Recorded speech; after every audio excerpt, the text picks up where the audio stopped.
The blinking lights on the bridge console of the HSV Pathfinder suddenly shifted from green to red.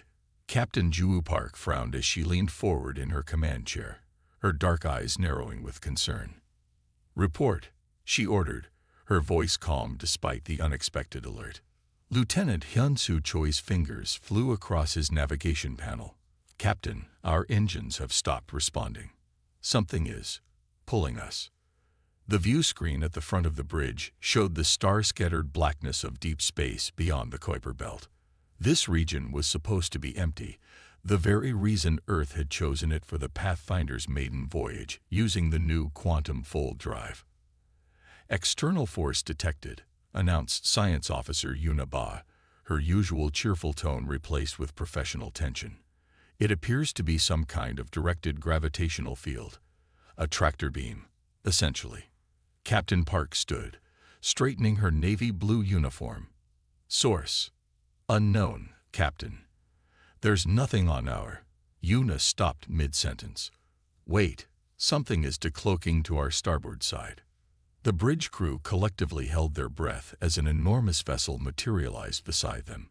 The alien ship dwarfed the Pathfinder, its silver-blue hull stretching at least 5 kilometers from bow to stern. Strange symbols glowed along its sides, and what appeared to be weapon ports dotted its surface. "That's big," whispered Communications Officer Sunwoo Kang. "Hail them," ordered Captain Park. Before Sunwoo could comply, the communications panel lit up. "They're hailing us, Captain." Park nodded. On screen. The view screen shifted to show an alien face. The creature had 4 eyes arranged in a diamond pattern, light purple skin, and no visible nose. When it spoke, its wide mouth revealed rows of small, flat teeth. "Unidentified vessel, you have entered Galactic Council space without authorization. Your ship and crew are now under Council jurisdiction pending investigation. Remain stationary and prepare for boarding." Captain Park stepped forward. "This is Captain Ju Park of the Earth vessel HSV Pathfinder. We were unaware of any territorial claims in this region. We come in peace and would welcome diplomatic discussion." The alien's 4 eyes blinked in an unsettling pattern. "Your ignorance of council law does not exempt you from it. Boarding will commence in 10 minutes. Any resistance will be met with force." The screen went dark. Chief Security Officer Daehyun Kwon immediately moved to Park's side. "Captain, recommend we arm the crew." Park shook her head. "No. If they wanted to destroy us, they could have done so already. This is first contact. Let's not start it with weapons drawn." She tapped her comm badge. "All stations, this is the captain. We are about to be boarded by representatives of something called the Galactic Council. Maintain calm and professional conduct. First contact protocols are in effect." 10 minutes later, a soft hum filled the air of the Pathfinder's main airlock. A section of the wall seemed to melt away, replaced by a shimmering portal. Through this impossible doorway stepped 7 different alien beings, each species more bizarre than the last. At the front stood the purple-skinned, 4-eyed alien from the view screen. Behind it came a tall, spindly creature with what appeared to be exposed circuitry running through its transparent skin. A short, stocky being covered in iridescent scales, a floating cloud of glowing particles roughly shaped like a humanoid. 2 identical insectoid creatures with complex exoskeletons. And finally, a being that seemed to shift its form slightly with each movement. Captain Park stood with her senior officers, back straight, face composed. "Welcome aboard the Pathfinder. I am Captain Park." The purple-skinned alien stepped forward. "I am Ambassador Norrell of the Vexari, speaking for the Galactic Council Union. These are representatives of the Council's founding species." It gestured to each alien in turn, rattling off names that human vocal cords could never hope to pronounce. "We detected your vessel using an unauthorized propulsion system," Norrell continued. "This is highly irregular and potentially dangerous. Our scans indicate technology that should be impossible for a species at your development stage." Chief Engineer Minho Lee stepped forward slightly. "With respect, Ambassador, Our quantum fold drive is perfectly safe. It creates a localized field that. Silence, interrupted one of the insectoid aliens. Lesser species do not explain technology to the Council. They receive technology from the Council when deemed ready. Captain Park frowned slightly. Lesser species. Ambassador Norrell made a gesture that might have been meant to be calming. What my colleague means is that unregistered species are classified as pre-Council until proper evaluation and integration can occur. Your planet has not yet been formally contacted because our surveys indicated you were at least a century from achieving interstellar travel. Well, we're full of surprises, Park said with a small smile. Indeed. Norrell's tone was distinctly unamused. This is unprecedented. Your drive system appears to function on principles outside Council-approved physics. The transparent alien with visible circuitry stepped forward, its voice emerging as a series of modulated tones. We must inspect this drive system immediately. Unauthorized technological development is strictly forbidden. Captain Park's polite smile remained fixed, but her eyes hardened slightly. I'm afraid I can't allow unknown personnel to access our propulsion systems without proper protocols in place. You misunderstand, Norrell said. This is not a request. The ambassador pulled out a small device and activated it. A holographic document appeared, text scrolling endlessly. This is the standard integration protocol for pre-Council species. Among other things, it requires you to immediately surrender all advanced technology for evaluation and possible confiscation. Park scanned the document, her expression growing increasingly troubled. This appears to require Earth to dismantle our space program and accept Council oversight of all technological development. Correct, said Norrell. For your own safety and the safety of the galaxy, all species must follow the proper development path. And if we refuse? The insectoid aliens chittered softly to each other before one spoke. Refusal is not an option. The Council has maintained galactic peace for 12,000 years through proper regulation of technology and species development. Ambassador Norrell continued, your species will be granted probationary status for approximately 200 of your Earth years. During this time, you will receive limited Council technology according to the approved schedule and dismantle any unapproved systems. The floating cloud of particles pulsed brightly as it spoke in a melodious voice. It is for your own good. Many civilizations have destroyed themselves by developing technology too quickly. Captain Park listened patiently, her face betraying nothing. But her senior officers knew her well enough to recognize the slight tension in her jaw, the almost imperceptible narrowing of her eyes. I see, she said finally. And what happens after this 200-year probationary period? Then Earth may apply for limited Council membership, Norrell explained. In perhaps another 300 years, you might qualify for full voting rights on minor committees. At this, Captain Park raised a single eyebrow and glanced at her crew. Chief Engineer Minho Lee suppressed a smile. Lieutenant Hyun-Soo Choi coughed to hide a laugh. Science Officer Yuna Ba's eyes twinkled with barely contained amusement. The Council representatives looked confused by this reaction. Is something humorous about this standard procedure? Asked Ambassador Norrell. Captain Park's smile widened just slightly. Not at all, Ambassador. We're simply processing this unexpected information. Perhaps you'd like a tour of our vessel while we discuss your proposal. The transparent alien made a sound like static. Your acceptance is not required, merely your compliance. Of course, said Park smoothly. But since this is a significant moment for both our peoples, perhaps we could start with understanding each other better. I'm sure you have questions about humans, just as we have questions about the Council. The Council representatives conferred briefly among themselves before Norrell nodded. A brief familiarization would be acceptable before we begin the technology review and dismantling procedures. Excellent, said Captain Park. She tapped her comm badge. Park to bridge. Inform Earth that we've made first contact and are currently entertaining representatives from something called the Galactic Council. And, she paused, looking directly at Ambassador Norrell. "Tell them we may need to discuss Operation Contingency."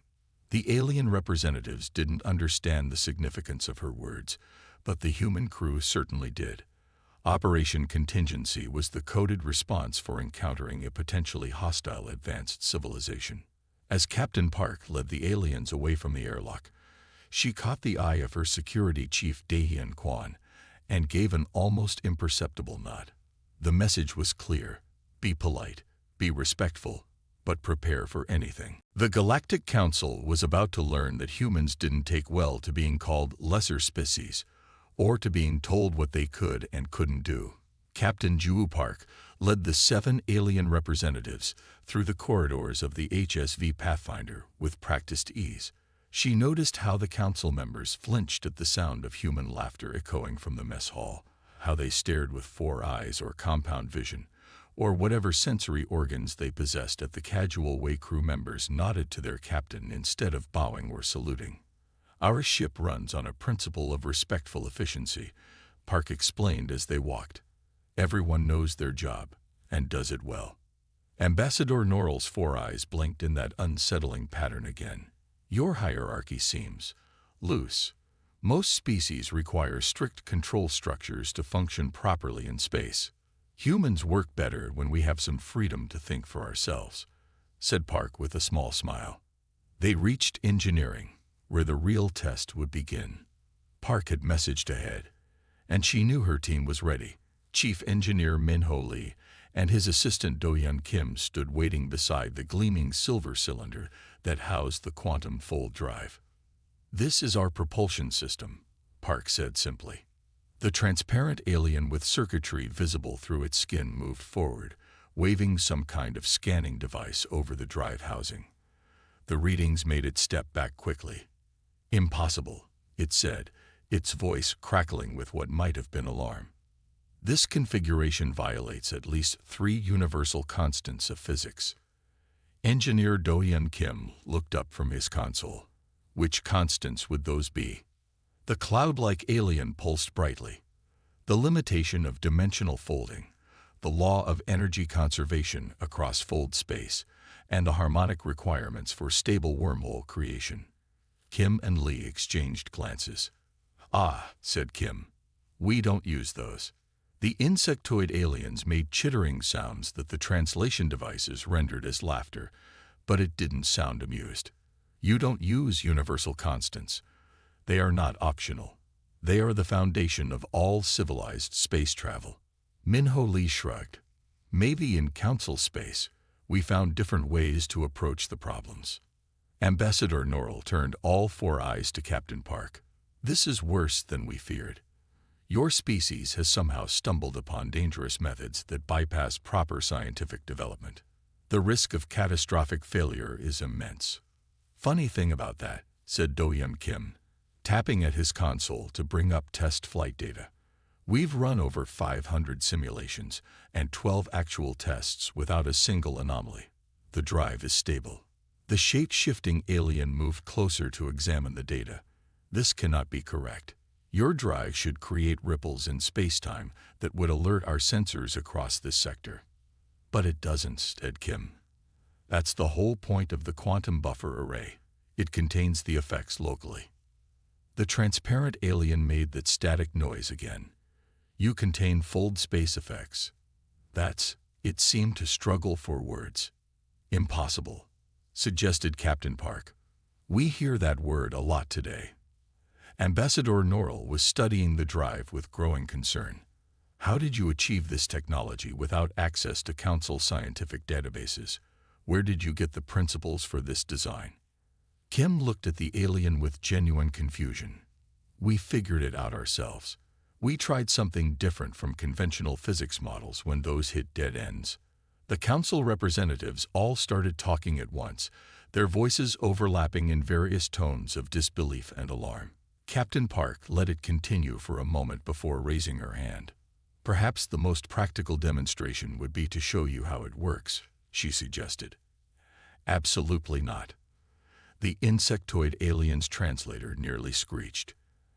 "Activating unauthorized fold technology could damage the fabric of reality in this sector." It's been active this whole time, Lee said casually, just in standby mode. This revelation caused another uproar among the aliens. While they argued amongst themselves, Captain Park received a priority message on her personal communicator. She stepped slightly away from the group to read it. The message was direct from United Nations Space Command Headquarters on Earth. Council demands received and reviewed. Operation Cheshire Cat authorized effective immediately. Additional ships preparing for deployment. Maintain diplomatic stance, but reveal capabilities as needed. Earth stands with you. General Yuma Choi. Park allowed herself a small smile before rejoining the group. Ambassador, she interrupted the ongoing alien debate. If you're concerned about our technology, perhaps you should also examine our navigation and defense systems. They might help you understand our approach better. The floating cloud pulsed skeptically. Your entire technological base must be evaluated for safety and compliance. All dangerous systems will need to be removed. Of course, said Park smoothly. Let me show you to the weapons control room next. As they walked, the shape-shifting alien moved closer to Park. Your crew seems unconcerned by Council authority. This is unusual for a first-contact species. Humans adapt quickly to new situations, Park replied. It's one of our strengths. Or weaknesses, muttered one of the insectoid aliens. Species that adapt too quickly often destroy themselves before reaching maturity. The weapons control room was staffed by Security Chief Daein Kwan, who stood at attention as the group entered. The displays around him showed the Pathfinder's modest defensive capabilities, or at least the ones they were willing to reveal to the Council. These are primitive, observed Ambassador Norrell with obvious relief. Basic laser arrays and kinetic shields only. Kwan nodded politely. Yes, we're still developing our defensive technologies. The transparent alien moved to one of the side consoles, its circuitry pulsing as it attempted to interface with the human computer system. Suddenly, it jerked back. There is hidden data here, it announced. Encrypted systems I cannot access. Captain Park raised an eyebrow. Those are Earth government security protocols. I'm afraid I can't allow access to classified information during a first contact situation. Ambassador Norrell's 4 eyes narrowed. The Council requires full technological disclosure from new species, and Earth requires proper diplomatic channels before sharing military secrets. Countered Park. I'm sure you understand. The tension in the room rose noticeably. The Council representatives huddled together, conversing in their own languages too quickly for the translation devices to keep up. Finally, Ambassador Norrell turned back to Park. This inspection has revealed concerning irregularities. Your ship must return with us to Council space for a complete evaluation. Your drive system will be deactivated, and your vessel will be towed by our ship. Captain Park's expression remained pleasant, but her voice took on a firmer edge. I'm afraid that won't be possible, Ambassador. The Pathfinder is an Earth vessel on an authorized mission. We cannot divert to Council space without proper approval from our government. Your government has no authority here, stated one of the insectoid aliens flatly. You are in Council space, operating dangerous technology. Compliance is mandatory. Park exchanged glances with Kwan, who gave an almost imperceptible nod. Let me be clear, said Park. We came in peace and remain open to diplomatic relations with the Galactic Council, but the Pathfinder will not be surrendering to Council custody, nor will Earth be dismantling its space program. The shape-shifting alien seemed to grow larger. You have no choice in this matter. The Council vessel Righteous Authority has your ship in its tractor beam. You cannot escape. Captain Park smiled. About that, she tapped her communicator. Park to bridge. Execute Cheshire Protocol. Phase 1. Before the Council representatives could react, the lights on the Pathfinder flickered momentarily. A subtle vibration ran through the deck plates. On the view screen in the weapons room, they could see the massive Council vessel still positioned beside them, but the tractor beam had vanished. What have you done? Demanded Ambassador Norrell. A simple energy field reversal, explained Engineer Kim, who had quietly entered the room behind them. We analyzed your tractor beam and found a way to disrupt it by inverting the quantum signature. The council representatives stared in stunned silence. "Now," said Captain Park, her voice calm but unyielding, "I suggest we start our diplomatic relationship over, as equals rather than as rulers and subjects. Earth is willing to establish friendly relations with the Galactic Council, but we will not be surrendering our sovereignty or our technology." Ambassador Norrell's purple skin darkened with what might have been anger or fear. "You do not understand the forces you are dealing with, human. The Council maintains order across 12,000 star systems. Your single ship and primitive world cannot stand against us." Park nodded to Security Chief Kwan, who activated another screen. It displayed a tactical map of local space, showing 47 additional human ships that had just appeared at the edge of sensor range, having arrived silently while the Council delegation was touring the Pathfinder. "We thought you might say that," said Park. "That's why Earth sent reinforcements." Back on Earth, in the underground headquarters of the United Nations Space Command, General Yunha Choi stood before the assembled representatives of Earth's nations. The holographic display showed Captain Park and the alien delegation aboard the Pathfinder. "Operation Cheshire Cat is proceeding as planned," announced General Choi. "Our ships are positioning themselves throughout what the aliens claim as Council space. Phase 2 will begin on Captain Park's signal." A representative from Brazil stood up. "And what exactly is Phase 2? General Choi's lips curved into a slight smile. "Showing the Galactic Council exactly why you don't try to bully humans. The Grand Council chamber on New Harmony was designed to impress and intimidate. Soaring ceilings reached hundreds of meters into the air, supported by columns of living crystal that hummed with ancient energies. The chamber floor was arranged in 7 concentric rings, each representing one of the founding species of the Galactic Council. At the center stood the speaker's dais, where only the highest-ranking officials could address the full assembly. Today, the chamber was filled to capacity. Representatives from over 300 species had gathered for what the Council elders had called an emergency session regarding the human problem. Supreme Councilor Vexari, the purple-skinned, four-eyed descendant of Ambassador Norrell who had first encountered humans, stood on the speaker's dais. He wore the ceremonial robes of his office, adorned with symbols of authority that dated back thousands of years. "The human containment protocols have failed," Vexari announced, his voice amplified throughout the chamber. "Despite our blockade of their system, despite our technological interference measures, the humans continue to develop restricted technologies at an alarming rate." Murmurs spread through the assembly. Most species present had only heard rumors about these strange new beings who had somehow achieved space travel without Council guidance. 6 cycles ago, Vexari continued, we discovered human observation devices in 17 restricted sectors.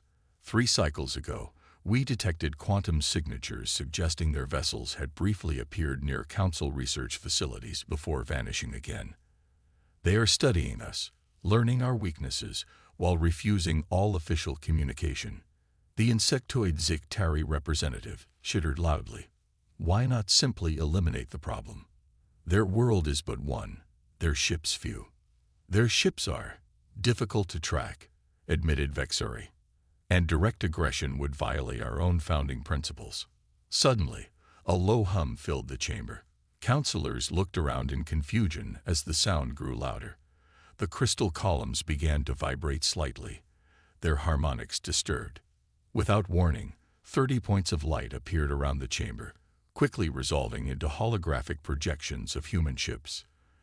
The images showed vessels of various sizes and designs, but all clearly of Earth origin. The Council security forces immediately went on alert, weapons drawn, though they had nothing to aim at but holograms. Then a new hologram appeared directly on the speaker's dais beside Vexari, the image of a human male in a dark blue uniform with silver insignia on the shoulders. "Greetings, Galactic Council," the human said, his words automatically translated by the chamber systems. "I am Admiral Junho Lee of the United Earth Space Force. I apologize for the unconventional entrance, but your communication restrictions left us little choice." Vexeri's four eyes blinked rapidly in anger. This is an outrage. How did you breach our security? How are you projecting these images? Admiral Lee smiled slightly.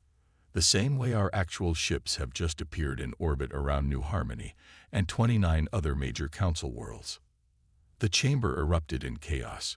Council members shouted questions and demands. Some fled toward the exits. Vexeri raised his hands, calling for order, but the panic was spreading too quickly.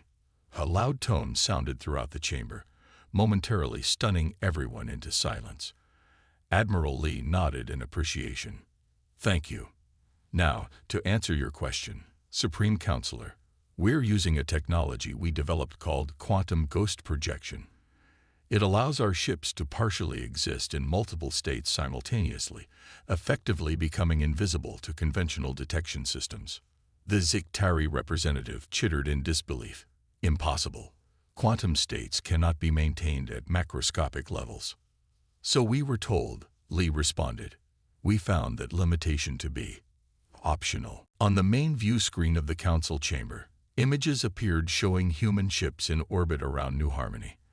The planet's defense grid showed no alerts. As far as the automated systems were concerned, nothing was there. 6 months ago, Lee continued, your delegation attempted to force our species into subservience. You demanded we dismantle our technology and submit to centuries of council guidance. Today, we're here to present our counter-proposal. A different human appeared beside Admiral Lee, a woman in formal diplomatic attire. I am Ambassador Juwu Park, formerly captain of the Pathfinder. Earth proposes a mutual recognition treaty between the United Earth Government and the Galactic Council, acknowledging both as equal sovereign entities.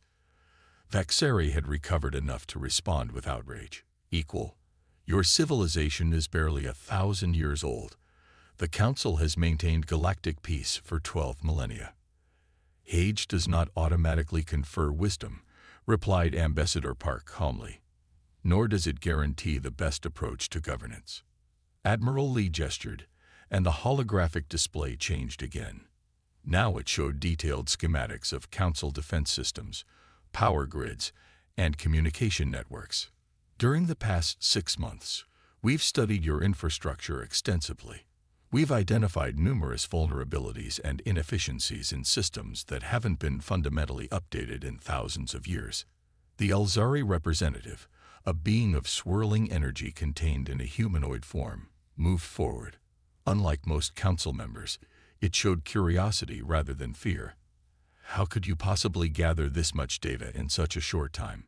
Human innovation, said Lee simply.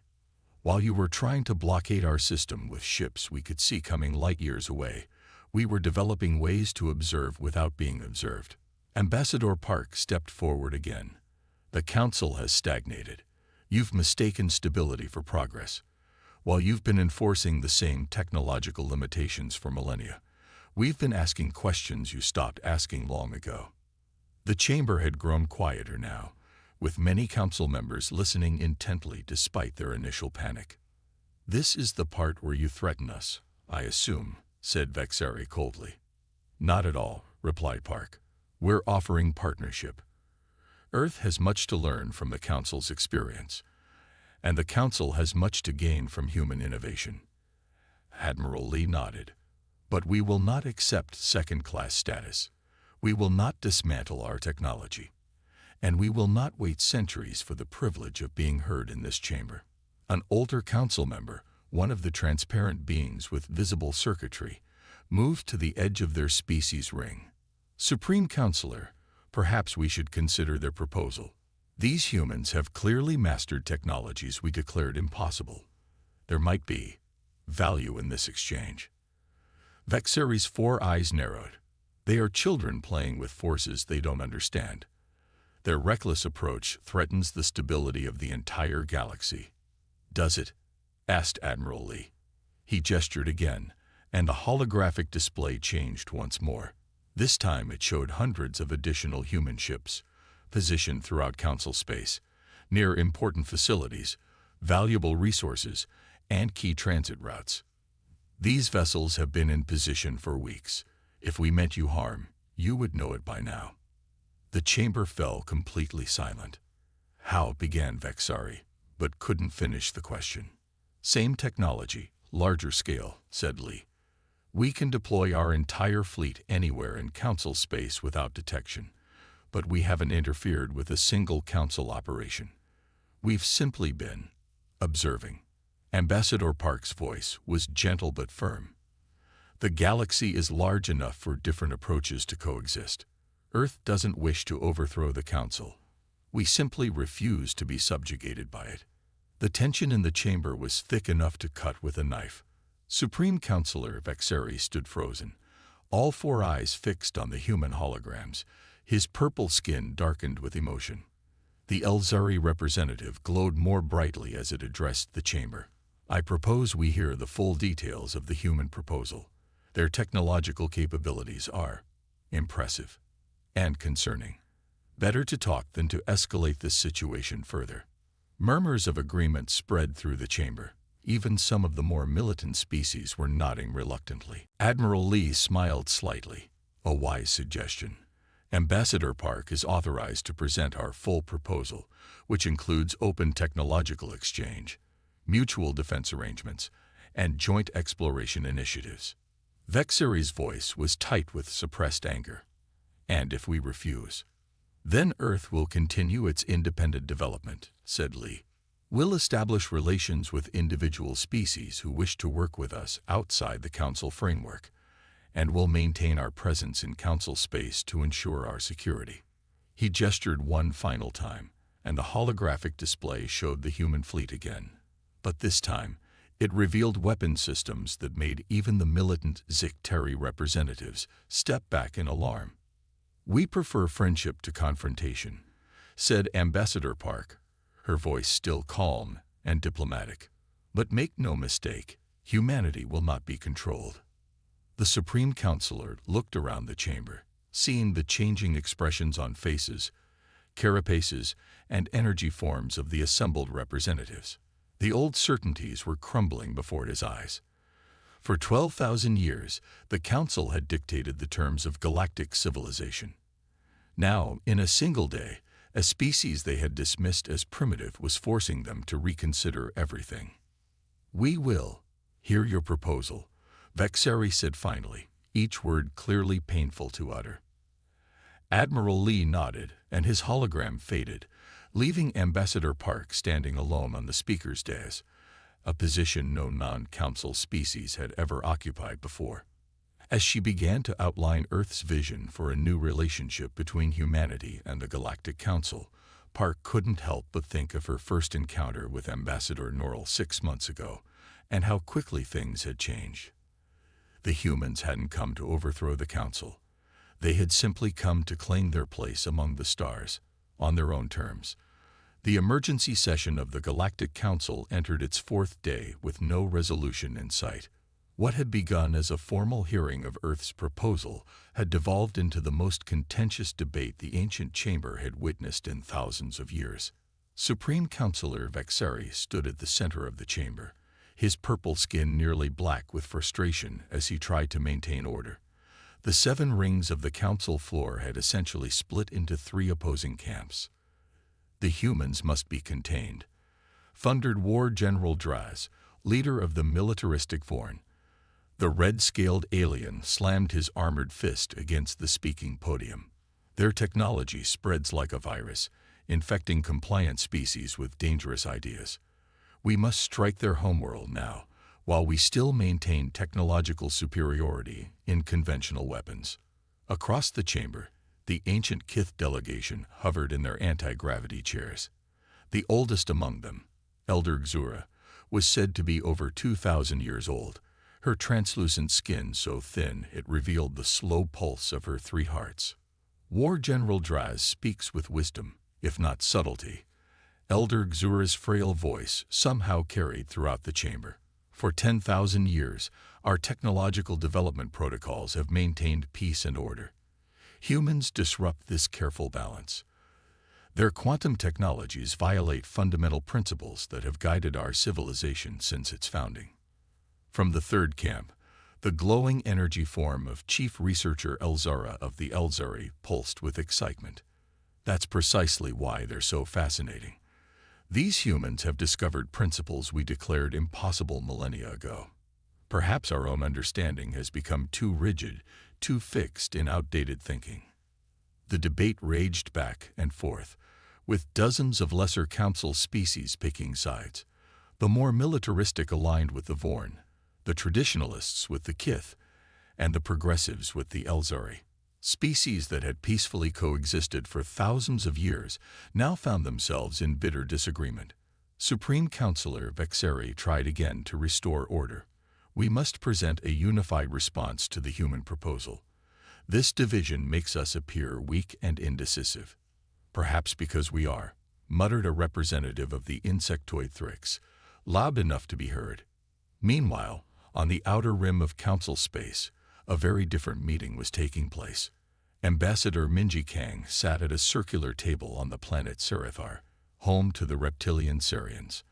Unlike the imposing grandeur of the council chamber, this meeting took place in a simple dome structure, with large windows overlooking Serithar's pink oceans. Around the table sat representatives from 12 species, all classified as pre-member or probationary races by the Galactic Council.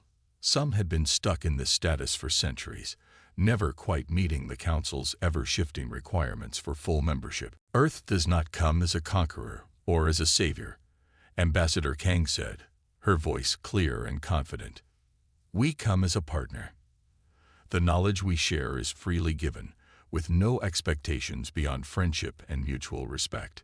The Sarian leader, Prime Speaker Therok, leaned forward on his scaled elbows. Yet you must know this meeting violates council law. Pre-member species are forbidden from forming independent alliances or sharing technology without council oversight. Kang smiled. Laws that keep you perpetually subordinate seem designed more for control than protection. She gestured, and her assistant activated a holographic display. Unlike the intimidating military demonstration Admiral Lee had shown the council, this display showed educational systems, medical technologies, and agricultural innovations. Earth has developed these technologies independently, without council restrictions, Kang explained. They helped us eliminate hunger, cure diseases, and provide education to all our people. We're offering to share them freely with your worlds. A representative of the crystalline Lumari, whose world had been denied advanced medical technology for 300 years due to cultural development concerns, spoke with a voice like chiming bells. The Council claims such technologies must be introduced slowly to prevent cultural shock. Yet our people die of curable diseases while we wait. My world has been classified as probationary for 700 years, added the amphibious coral delegate. Each time we approach full membership requirements, the standards change. Ambassador Kang nodded sympathetically. Earth was fortunate. We developed in isolation, free to make our own choices, and yes, our own mistakes. We believe every species deserves that same freedom. The meeting continued long into the night, with Kang patiently answering questions and addressing concerns. By morning, all 12 species had signed the Serithar Accord, a simple agreement for mutual exchange of knowledge and technology outside council oversight. As ships departed the Sarian homeworld carrying human technical advisors to 12 new allied worlds, emergency alarms sounded in the Council's Security Command Center. High Commander Zex of the Vorn glared at the tactical display, showing multiple unauthorized technology transfers taking place simultaneously across the outer rim. The human contagion spreads, he growled to his officers. Prepare the enforcement fleet. We will make an example of the Sarians and any other species that violates council law. Within hours, a fleet of 30 council warships converged on Serithar. The massive vessels dropped out of Fold space near the planet's orbital stations, weapons charged and ready. High Commander Zex opened a communication channel to the planet. Attention Sarian government. You stand in violation of council technology protocols. Surrender the human delegates immediately and prepare for inspection and confiscation of illegal technology. On the planet's surface, panic spread through the Sarian capital. Prime Speaker Therak rushed to the communications center where Ambassador Kang was already waiting, looking surprisingly calm. "The Council has sent warships," Therak said, his normally green scales paling to a sickly yellow.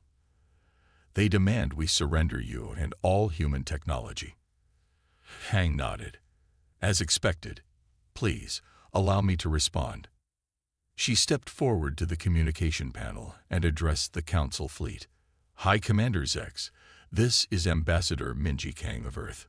The Sarians are under Earth's protection according to the Sarathar Accord. Any hostile action against them will be considered an act of war against humanity." Zex's harsh laughter echoed through the communication system. "Protection. I see no human fleet, Ambassador. Only words." "We prefer not to be obvious," Kang replied. "But since you insist." She nodded to her assistant, who activated a small device. Suddenly, every system on the Council warships began to malfunction. Weapons powered down. Shields failed. Communications became garbled. Even life support systems flickered momentarily. On his flagship, High Commander Zex shouted at his engineers, "What is happening? Restore our systems." "Working, Commander," one officer responded frantically. "But the security protocols are being rewritten faster than we can counter them. It's as if our systems are being reprogrammed from within." Ambassador Kang's voice came through clearly despite the communication disruption. 3 months ago, when your ships first approached Earth's solar system to establish your blockade, we took the opportunity to introduce some modifications to your operating systems. Nanoscale quantum receivers, undetectable by your scanning technology. They've been dormant until now." The Sarian officials stared at her in astonishment. "You don't need to see our ships, Commander," Kang continued. "We're already inside yours." For several minutes, the Council fleet hung in space, systems flickering on and off unpredictably.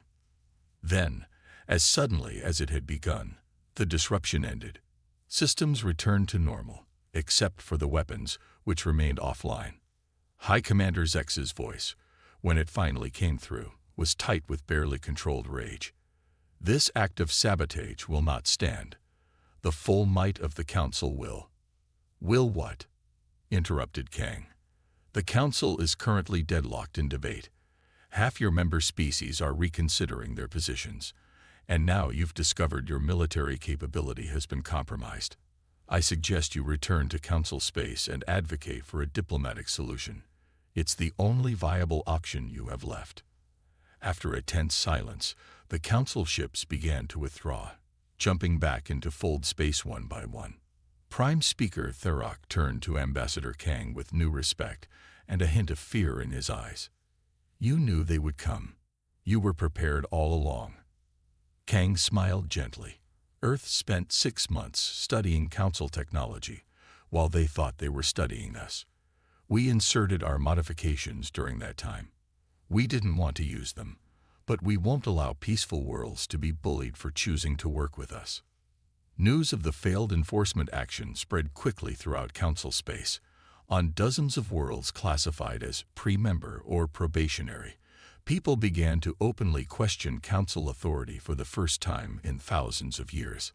Back in the Grand Council chamber, Supreme Councilor Vexari received the report of the Sarathar incident with growing dread. Around him, the chamber had erupted once again into shouting and accusations. "The humans have made us look weak," roared War General Draz. "They humiliate us before lesser species. They protected the Sarians from our aggression," countered Chief Researcher Elzara. "Perhaps we should ask ourselves why so many worlds are eager to ally with humans rather than follow Council dictates." Elder Xura's frail voice cut through the chaos. "In 12,000 years of Council history, we have never faced such a fundamental challenge to our authority. These humans do not merely possess dangerous technology, they represent a dangerous idea." "What idea is that?" asked Elzara. The ancient Kith's 3 hearts pulsed visibly through her thin skin. "That our way is not the only way. That progress need not follow our carefully prescribed path. That freedom might be preferable to order." The chamber fell silent as the weight of her words sank in. In that moment of quiet, a junior communications officer hurried to Supreme Counselor Vexari and whispered urgently in his ear. The counselor's 4 eyes widened in shock. "What is it?" demanded War General Draz. Vexari's voice was hollow with disbelief. 17 full-member species have just announced they are opening direct diplomatic relations with Earth, outside Council protocols. The Elzari, the Lumari, the Thrix. He continued listing names of increasingly significant Council members. The schism was no longer theoretical. The mighty Galactic Council, which had maintained unquestioned authority for 12 millennia, was beginning to crumble, not through force of arms, but through the simple power of a different idea. The Grand Council chamber on New Harmony looked different now. The 7 concentric rings that had once represented the founding species hierarchy had been replaced by a simple arrangement of equal tables, forming a giant circle. Above, the ornate ceiling with its ancient symbols of council authority had been partially opened to reveal the stars, a symbolic gesture suggesting new perspectives and openness. Admiral Ju Park, formerly captain of the Pathfinder, adjusted her formal uniform as she prepared to address the assembly. 3 years had passed since that first unexpected encounter beyond the Kuiper Belt. 3 years of rapid change that had transformed the political landscape of the galaxy. The Treaty of Sol represents more than just a peace agreement, Park began, her voice carrying easily through the chamber. It acknowledges a fundamental shift in how we approach galactic civilization. Around the circle sat representatives of 2 distinct groups. On one side, the remaining members of the traditional Galactic Council, fewer in number now, but still dignified in their ancient regalia. Supreme Counselor Vexari remained their leader, his purple skin now showing signs of age that hadn't been visible 3 years ago. On the other side sat the members of the newly formed Galactic Cooperative, a coalition of species who had broken away from Council authority to align with humanity's more open approach to technology and governance. The glowing form of Chief Researcher Elzara, now Prime Minister of the Elzari, pulsed with quiet satisfaction. 3 years ago, Admiral Park continued, the Council attempted to force Earth into submission. Today, we meet as equals to chart a new course for all our peoples. She gestured to the document displayed in holographic form above the center of the chamber. The Treaty of Sol, written in the languages of all participating species, outlined the principles of mutual recognition, open borders, and free exchange of knowledge. "Your mistake," Park said, addressing the Council side directly but without accusation in her tone, "wasn't underestimating human technology. It was assuming your rules were the only way to navigate the universe."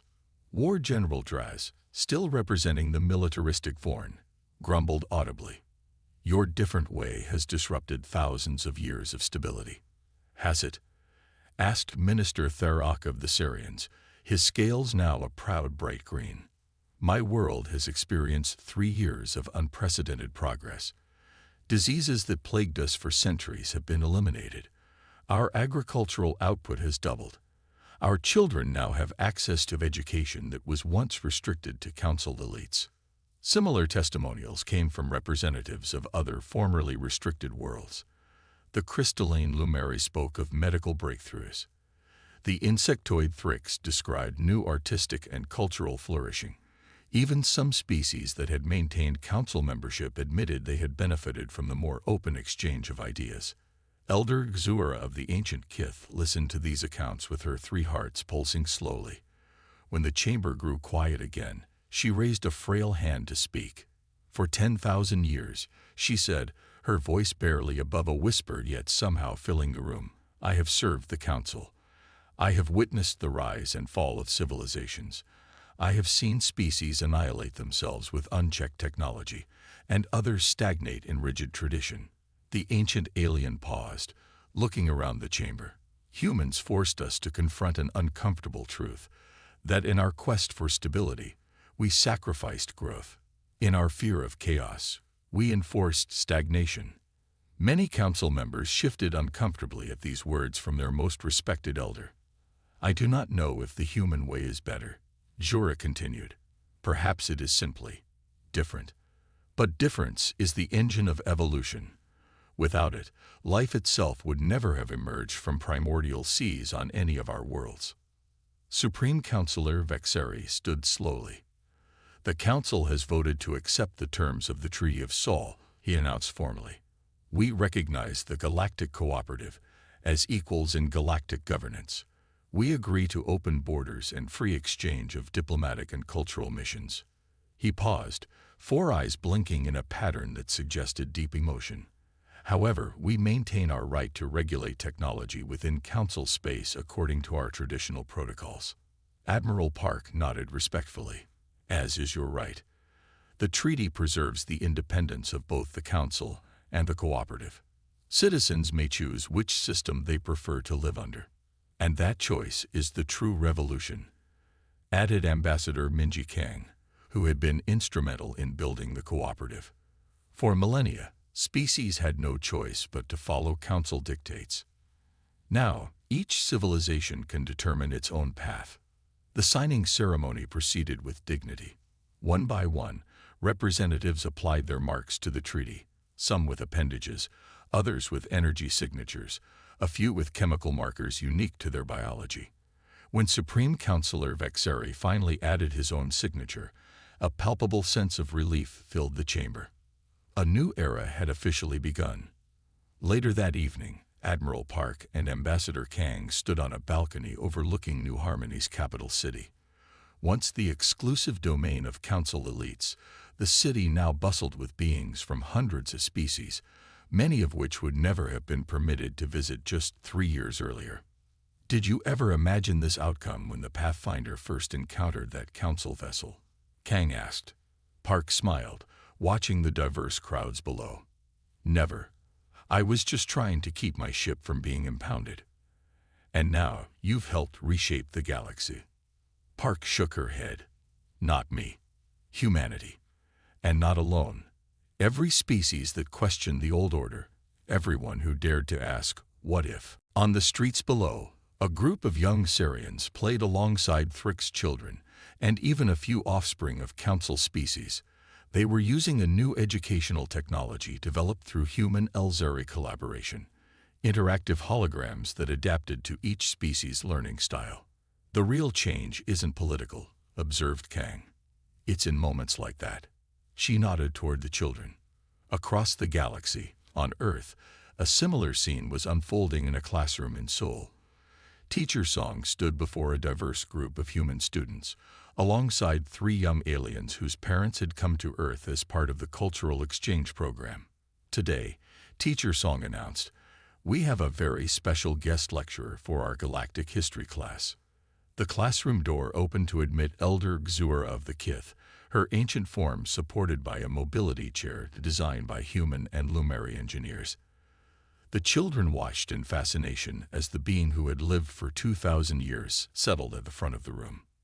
I have come, Xura began, her translator conveying her words clearly, to learn as much as to teach.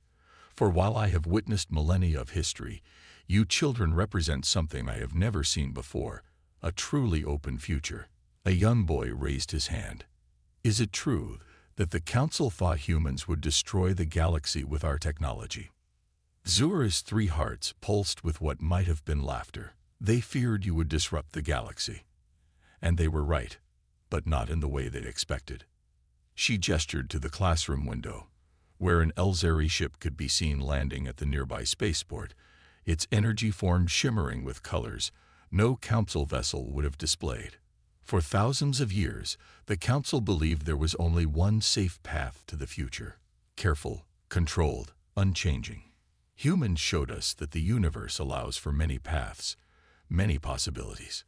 Another child, a girl with bright eyes, asked, why didn't anyone else try different things before humans came along? An excellent question, Xura replied. Perhaps they did, but were stopped before they could succeed. Perhaps they lacked humanity's particular combination of curiosity and stubbornness. Or perhaps, she paused thoughtfully, perhaps the universe was waiting for just the right moment for a new idea to take root. As the ancient alien continued her conversation with the children, halfway across the galaxy, Admiral Park and Ambassador Kang watched the twin suns of New Harmony set over a city transformed. "What's next?" asked Kang. Park smiled, looking up at the stars beginning to appear in the darkening sky. "That's the best part. For the first time in 12,000 years, no one knows. We get to figure it out together." On Earth and 100 other worlds, people of all species were asking questions that had been forbidden for millennia. They were trying approaches the Council had declared impossible. They were